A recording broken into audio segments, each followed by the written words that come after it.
दोस्तों नमस्कार। मैं दीपक गुप्ता सीएल गुरु आपका स्वागत करता हूं। आज मैं जिस टॉपिक के बारे में बात कर रहा हूं वह है हम अपनी कुंडली के चार्ट को कैसे हील करें। आज हर व्यक्ति की जिंदगी में समस्याएं कदम कदम पर खड़ी हैं। किसी की नौकरी की समस्या, किसी की संतान की समस्या, कोई स्वास्थ्य से परेशान, कोई पैसों से परेशान, कोई विवाह से परेशान। किसी का विवाह नहीं है तो किसी की विवाह होकर परेशानी। हम जब किसी भी व्यक्ति के जीवन के बारे में जानने की कोशिश करते हैं तो हमारा सबसे बड़ा मकसद होता है उसकी कुंडली के चार्ट को हील करना।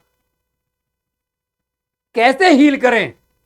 यह हील का मतलब है कि ईश्वरीय शक्ति की मदद से हम उस व्यक्ति की समस्या को, उस व्यक्ति के चार्ट को, उस व्यक्ति की प्रॉब्लम को कैसे हील करेंगे। जैसे कि हम जानते हैं एक व्यक्ति जब परेशान होता है तो किसी अच्छे ज्योतिषी के पास परामर्श हेतु आता है, और जब वह आता है तो 1 से लेकर 12 के 12 भाव में से किसी ना किसी भाव के बारे में वो समस्या को लेकर आता है। जब कोई हमारे पास आता है तो हमारे सामने उसका एक चार्ट होता है। जैसे कि आप ये एक चार्ट देख रहे हैं, ये किसी व्यक्ति का चार्ट है। इसे वैदिक की कुंडली कहते हैं। ये 2 नंबर की लगन है। और ये व्यक्ति जब हमारे पास आया, इस व्यक्ति का प्रश्न है शादी को लेकर। इसकी शादी नहीं हो रही है, जन्म की कुंडली है, परेशानी आज है। तो जन्म की कुंडली को हील किए बिना आप समस्या का समाधान नहीं कर सकते। इसके साथ साथ आपको आवश्यकता पड़ेगी वर्तमान के गोचर की। ये एक गोचर है, वो थी जन्म कुंडली, यह है एक गोचर। तो गोचर की हमें उतनी ही आवश्यकता है जितनी हमें जन्म कुंडली की।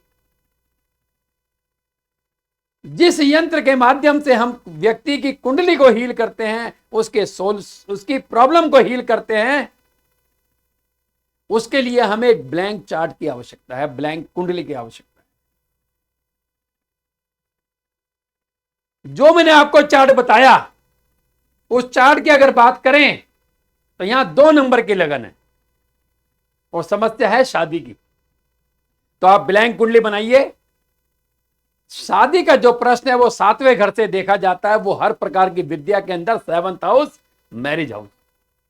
तो जो ब्लैंक कुंडली बनाइए, आप उसके लगन में 7वें घर में बैठी हुई राशि को लिख दीजिए।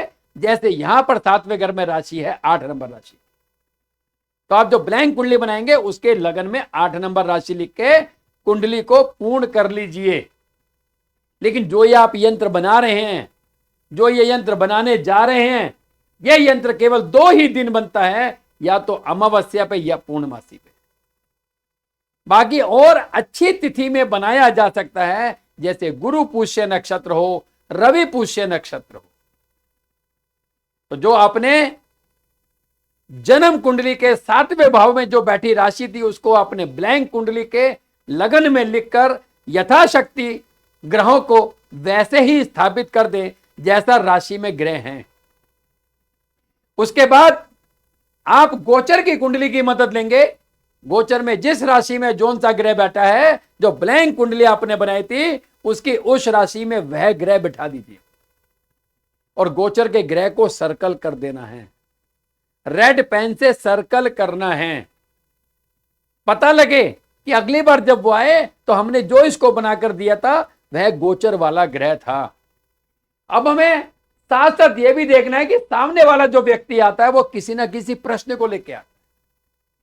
ये वो प्रश्न है जो 1 से 12 के 12 भाव दर्शाते हैं, और हर भाव के अनगिनत प्रश्न होते हैं। लेकिन यहां मैंने कुछ लिमिटेड प्रश्न दिए हैं। समय अनुसार आप समझ जाएंगे सामने वाले के प्रश्न को जानकर कि वो कौन से भाव के बारे में आपसे बात कर रहा है। फिर जैसे कि हम जानते हैं कि हमने जो उसके लगन की कुंडली थी, हमने ब्लैंक कुंडली बनाकर उसके भाव के संबंधित प्रश्न की राशि को हमने लगन में लिख दिया, और जो उसके राशि वाले ग्रह थे वह भी हमने लाल पेन से लिखे, और जो खाका है वह भी हम लाल पेन से लिखेंगे, और गोचर वाले ग्रह को हम सर्कल करेंगे, वो भी रेड पेन से करेंगे, और हर भाव में हम रीम लिखेंगे। हा के नीचे र बड़ी की मात्रा बिंदी रीम, मतलब दुर्गा जी से प्रार्थना करेंगे, ईश्वर से प्रार्थना करेंगे कि इस व्यक्ति के प्रश्नों का समाधान जितनी जल्दी हो सके करें, और हो जाए, और इसकी कुंडली हील हो जाए, इसके जो प्रश्न है वो सॉल्व हो जाएं। ईश्वर की मदद लेते हुए हम इस काम को अंजाम देंगे और उस व्यक्ति की समस्या को सॉल्व करने की कोशिश करेंगे। या आप अमावस्या पे बना सकते हैं, पूर्णमासी पे बना सकते हैं, या किसी विशेष तिथि पर बना सकते हैं। एक समय पे एक व्यक्ति के लिए 2 यंत्र आप बना सकते हैं, लेकिन बनाएंगे आप उसी दिन, चाहे वह व्यक्ति पूर्णमासी से 4 दिन पहले आए, चाहे वह व्यक्ति अमावस्या के 2 दिन पहले आए। या आप तिथि को देखिए पंचांग के अंदर कि शुभ मुहूर्त, शुभ वार, तिथि, नक्षत्र कब पड़ रहा है। इस प्रकार से हम जन्म कुंडली को हील करते हैं, साथ में गोचर की कुंडली को हील करते हैं, साथ में उस व्यक्ति की समस्या जब जब जैसे जैसे भाव से हो, उस भाव के गोचर को बदल के, उस भाव के राशि को लगन में बनाकर भी उसको हील किया जा सकता है। वीडियो अच्छी लगी हो दोस्तों तो कमेंट कीजिएगा, लाइक कीजिएगा, और अपने रिव्यू जरूर देना, क्योंकि आपका एक कमेंट, आपका रिव्यू हौसले को बुलंदी तक ले जाने में मदद करता है। मिलते हैं अगली वीडियो में, तब तक धन्यवाद, थैंक यू।